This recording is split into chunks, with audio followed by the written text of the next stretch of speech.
ఖమ్మంలో రాజకీయ ప్రజా పౌర హక్కుల సంఘాలు రౌండ్ టేబుల్ సమావేశం నిర్వహించాయి. ఆపరేషన్ కగార్ను వెంటనే నిలిపివేయాలని డిమాండ్ చేశాయి. మే 2న ఖమ్మం అంబేద్కర్ సెంటర్ దగ్గర పెద్ద ఎత్తున మానవహారం నిర్వహిస్తామని తెలిపాయి. కగార్ను వెంటనే నిలిపివేయకపోతే ఆందోళనలు ఉధృతం చేస్తామని హెచ్చరించాయి. శాంతి చర్చల ద్వారా సమస్య పరిష్కారం జరిగేలా కేంద్ర ప్రభుత్వం వ్యవహరించాలని ప్రజా సంఘాలు విజ్ఞప్తి చేశాయి.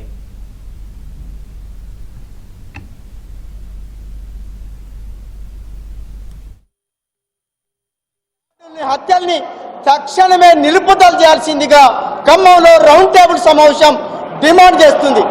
అలాగే ఈరోజు కర్రెగుట్ట ప్రాంతంలో 20,000 సైన్యాన్ని దింపి ఆదివాసీల్ని అంతమొందించే కార్యక్రమం చేపట్టింది.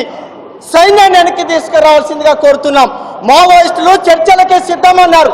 చర్చలకి సిద్ధం కావాల్సిందిగా ఈ ప్రభుత్వాన్ని డిమాండ్ చేస్తున్నాం.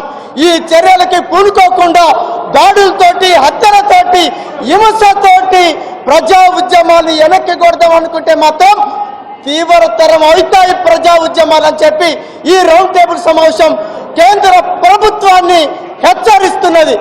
ఈ ఆదివాసీ హననాన్ని నిలిపివేయాలనేటటువంటిది ప్రభుత్వానికి తెలియజేయడంలో ఒక పాత్ర పోషిస్తూ ఈనాడు జరిగినటువంటి కార్యక్రమం. ఇప్పటికే ఆదివాసీలను ఆ ప్రాంతాల నుంచి ఎవరిని లోపలికి రానివ్వక, ఎవరిని బయటికి పోనీయక వేలాది మంది 20,000 మంది గ్రౌండ్ పారా మిలిటరీ దళాలతోని ఇవాళ ప్రజలు తల్లే బిడ్డల్ని చంపుతున్నట్టుగా ఇవాళ పాలక వర్గాలే ఈ దేశ పౌరుల్ని నక్సలైట్ల పేర్లతోని కాల్చి చంపడాన్ని నిరసిస్తా ఉన్నాం. తక్షణం కగార్ ఆపరేషన్ను నిలిపివేయాలా అని చెప్పని తెలియజేస్తూ ఈ కార్యక్రమం నిర్వహిస్తా ఉన్నాం.